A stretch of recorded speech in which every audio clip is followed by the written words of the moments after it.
Ici Alan Jackson. Je vais vous présenter le package que j'ai mis en place en action. Première chose, ici, on va voir les badges. C'est quoi les badges? C'est les petits carrés de couleur que vous voyez juste en bas du HUD. Chacune de ces badges-là est une faille, un leak dans la game de vos adversaires et je devrais dire que chacun de ces badges-là va vous faire gagner environ un Big Blind par 100 mains.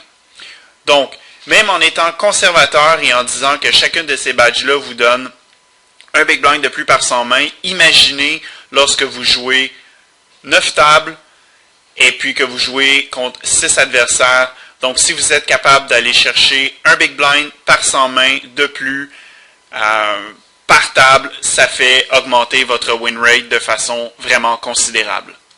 En d'autres mots, les badges vont mettre en lumière les failles dans la game de vos adversaires. Quelquefois, vous pouvez savoir que tel ou tel joueur va folder très souvent dans telle situation où vous allez savoir que le range de votre adversaire dans telle situation va être plus large, mais vous ne saurez pas nécessairement comment l'exploiter. Donc avec ces badges-là, ça va devenir extrêmement clair et précis où ces joueurs-là sont exploitables.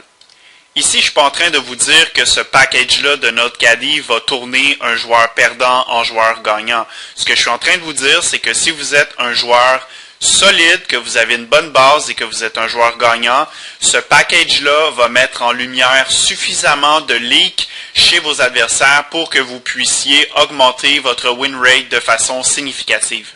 Ici, je vais vous montrer les badges en action.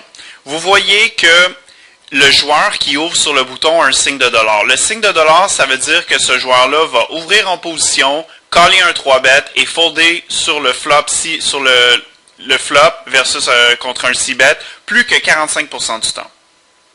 Ici, il y a plusieurs personnes qui pourraient voir ce joueur-là, se dire que ce joueur-là ne fold pas beaucoup contre les 3-bets et se dire ce n'est pas un joueur que je vais 3-better. Par contre, ici, en voyant le signe de $, vous voyez que ce joueur-là va caller très souvent les 3-bets en position. Par contre, il va check-folder très souvent sur les flops. Donc, il va folder contre votre 6-bet sur le flop plus de 45% du temps, ce qui est une des situations les plus profitables au poker. Ici, même si ce joueur-là a un leak dans sa game, je ne suis pas un gros fan de 3-better Dame 4. J'aurais aimé mieux avoir une main qui a un petit peu plus d'équité, donc n'importe quelle carte assortie serait déjà été mieux. Mais c'est juste pour vous montrer que ce joueur-là, peu importe la main, on peut faire de l'argent. Et puis évidemment, je 3-bet et puis je vais 6-better probablement n'importe quel flop. Ici, je vais vous montrer un autre exemple. Avec mon As-Valet, vous voyez que le joueur qui ouvre en early position est quand même assez tight. Donc, je ne pense pas que ce soit profitable pour moi de caller son raise étant donné qu'il est trop tight. Si vous regardez ici, lorsque il ouvre en early position, il ne fold pas beaucoup au 3-bet. Donc, ce n'est pas vraiment quelque chose que je peux exploiter. Par contre, ici, vous voyez la badge vert foncé. La badge vert foncé, c'est quelqu'un qui va ouvrir en early position, qui va caller un 3-bet et puis qui va folder sur le flop contre un 6-bet plus de 45% du temps. Donc, c'est vraiment ici où je veux exploiter mon adversaire. Donc, ici, il call le 3-bet, je mise un peu moins que la moitié du pot et j'ai juste besoin que mon adversaire fold une fois sur 3 pour que ce jeu-là soit profitable. Voici une autre main où j'ai utilisé des badges pour tirer une conclusion. Si c'est une main que j'ai jouée dernièrement, c'est une situation classique, small blind contre big blind. Mon adversaire décide de checker sur ce board-là. J'ai décidé de better. Je pense que le bet est un jeu standard ici. Quasiment toujours, mon adversaire a 2 over à ma paire de 3. Et je veux idéalement mettre fin à la main sur le flop que mon adversaire fold. Et puis, je ne veux pas donner d'équité gratuite à mon adversaire. Donc, je ne veux pas lui donner 2 cartes gratuites pour ses overs. Donc, je veux lui faire payer son équité. Ici, je dois dire que si vous n'avez pas d'historique contre un adversaire, le meilleur jeu à faire, c'est probablement de folder. Par contre, je me suis rappelé que contre ce joueur-là, j'avais un peu d'historique et puis je me suis rappelé que c'est un joueur qui était out of line. J'aime pas folder versus les check raise lorsque j'ai un historique comme ça contre ce joueur-là. Et puis, je sais qu'il y a plusieurs cartes qui peuvent m'aider sur le tournant. Donc, ici, le 6 va probablement me donner la meilleure main. Le 3 peut possiblement me donner la meilleure main. Le 2 va me donner une open-ender qui qui ne serait pas de mauvaise carte non plus. Donc, il y a plusieurs cartes sur le tournant qui peuvent m'aider et puis possiblement que j'ai la meilleure main à cette étape-ci.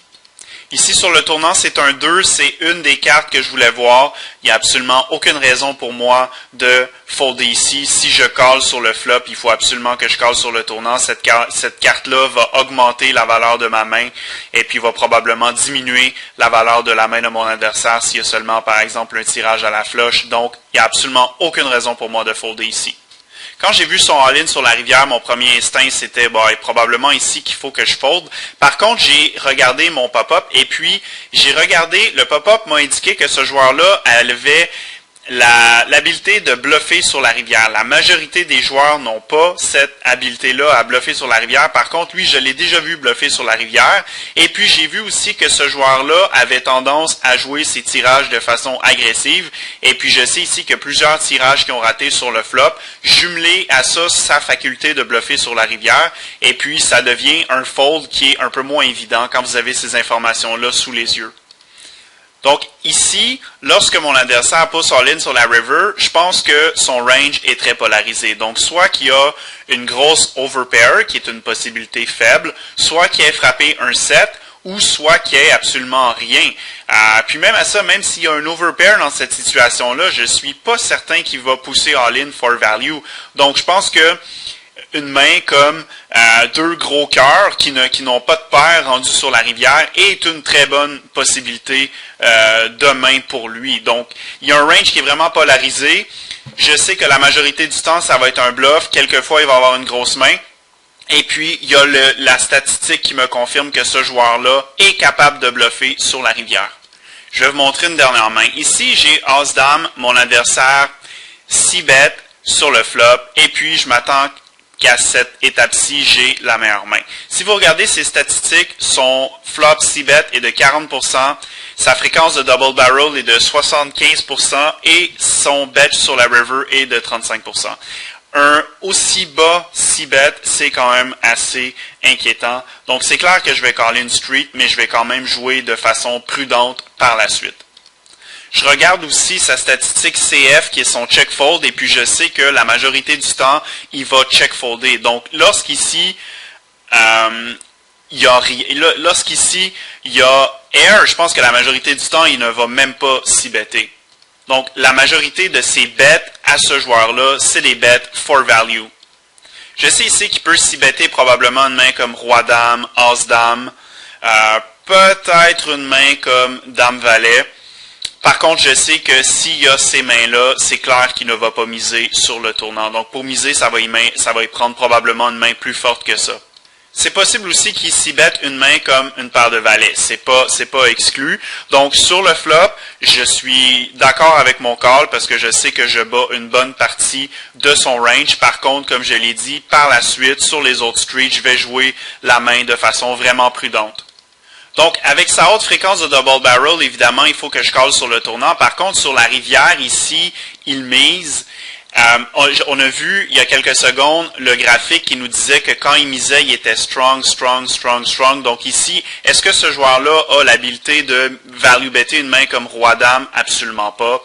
Est-ce qu'il va me bluffer très souvent? Non, il va probablement bluffer une fois sur 100, mais c'est très très rare qu'il va me bluffer. Donc ici, il y a une fréquence de triple barrel qui est aussi très très basse, et puis je vois vraiment pas ici quelle main je vais battre lorsque je vais caller sur la rivière. Donc oui, c'est un fold qui est difficile, mais avec les statistiques que je vois à l'écran, il n'y a absolument aucune raison pour caller. Je suis pas en train de dire que c'est un fold qui est facile, je suis pas en train de dire que c'est un fold que je vais faire souvent. La majorité du temps ici, pour être honnête avec vous, je vais me fermer les yeux et je vais juste caller.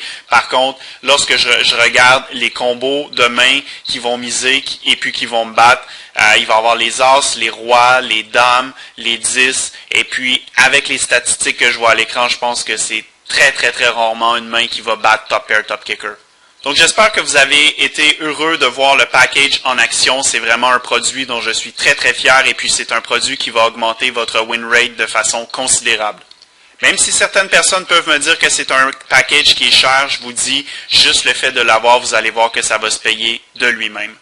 Encore une fois, vous voyez ce que le package comprend à l'écran. Si jamais vous avez des questions, vous pouvez contacter Neely à notecaddy.com.